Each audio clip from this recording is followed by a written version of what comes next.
Assalamualaikum warahmatullahi wabarakatuh. Perkenalkan, kami dari kelompok 5 ingin mempresentasikan makalah dari morfologi dan struktur jaringan batang. Adapun anggota kelompoknya yaitu ada Dik Najihah Mar'ah, Aulia Khairunisa, Fitria, Niswatul Mukminah, Nur Faisah, Kevin Graziani, Diki Prasetyo, dan Aryananda Joloen. Pengertian batang. Batang merupakan bagian tubuh tumbuhan yang amat penting bagi tumbuhan yang berada di atas permukaan tanah. Mengingat tempat dan kedudukannya bagi tubuh tumbuhan, batang dapat disamakan dengan sumbu tubuh tumbuhan. Oleh karena itu, untuk mempertahankan fungsinya, batang melakukan berbagai adaptasi terhadap lingkungan di mana tubuh tumbuhan tersebut tumbuh. Adaptasi setiap tumbuhan berbeda-beda, tergantung kebutuhan dari tumbuhan tersebut. Modifikasi batang merupakan salah satu jalan tubuh tumbuhan dalam melakukan adaptasi.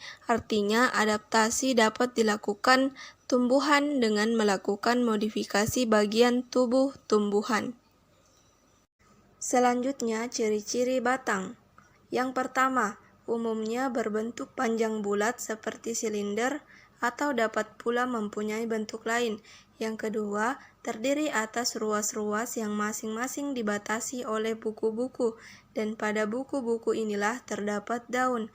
Yang ketiga, tumbuhnya biasanya ke atas, menuju cahaya atau matahari, bersifat fototrop atau heliotrop.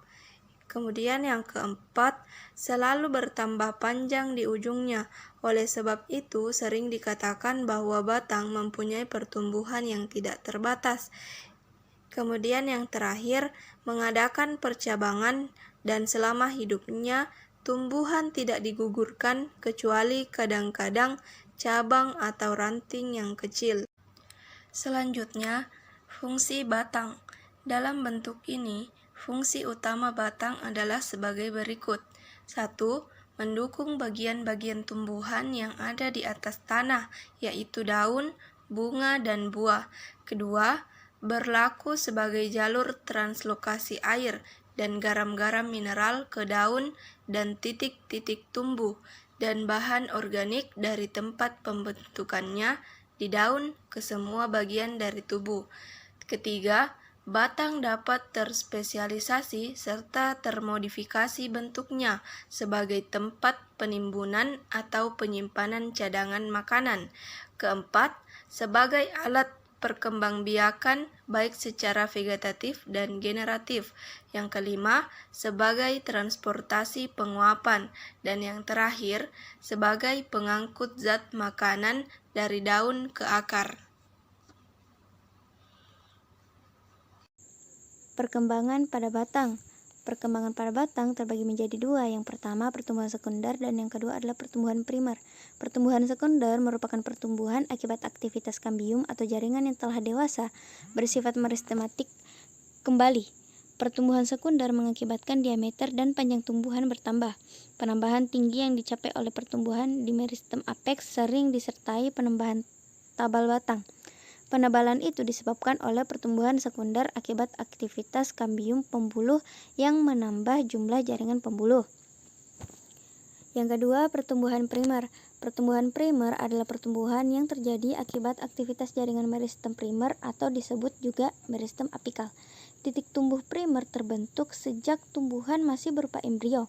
Meristem apikal dari suatu tunas adalah suatu massa sel yang berbentuk kubah yang membelah pada ujung tunas terminal. Berikutnya adalah pengelompokan batang. Batang dikelompokkan menjadi 3 jenis.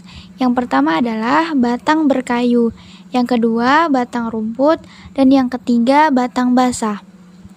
Pertama, batang berkayu.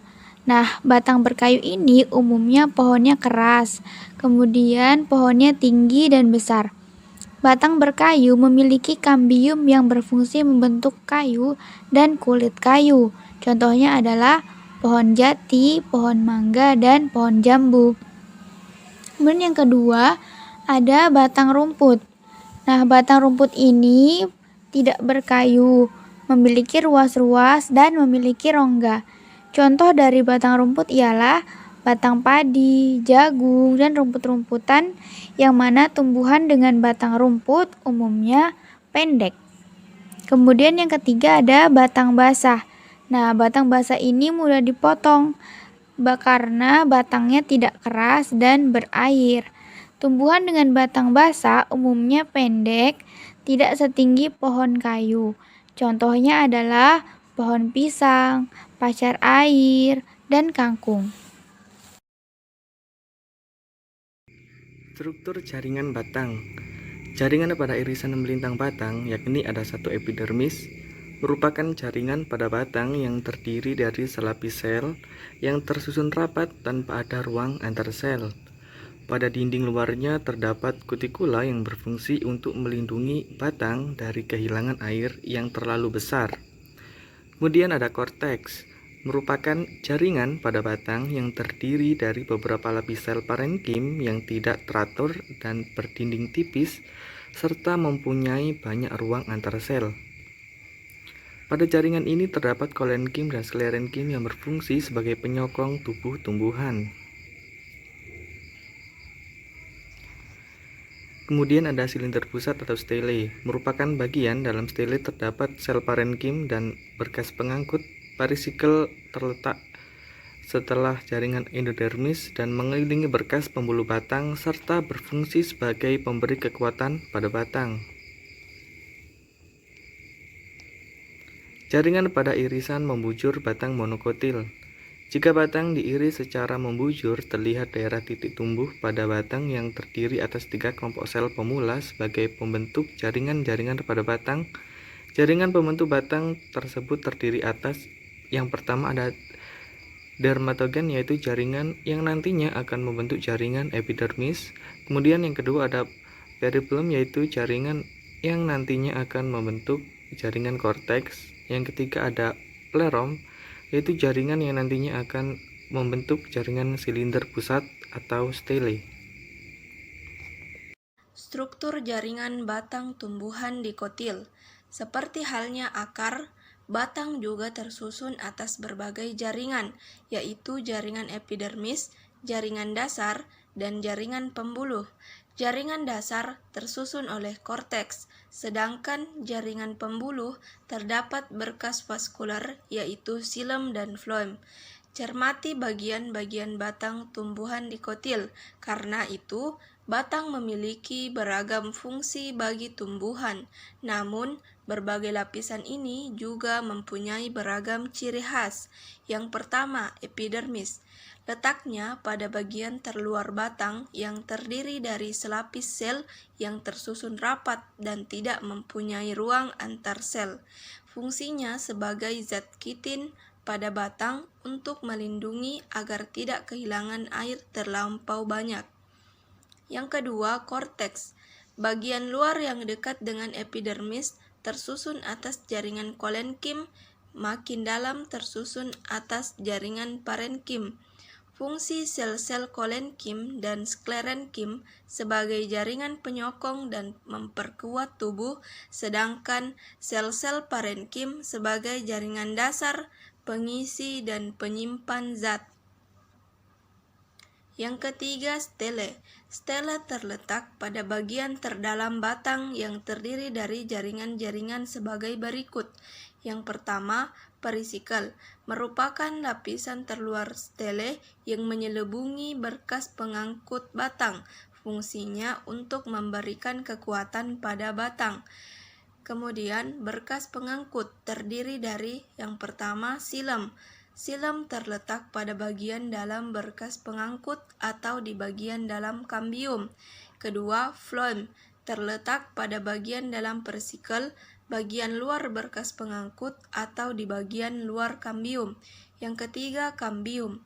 Kambium terletak di antara berkas pengangkut dan parenkim disebut kambium vasikuler. Kambium yang terletak di antara dua berkas pengangkut. Aktivitas kambium menyebabkan pertumbuhan sekunder pada batang dikotil, yaitu bertambah besarnya diameter batang yang disebabkan oleh pertambahan jaringan. Dan yang terakhir, ampulur.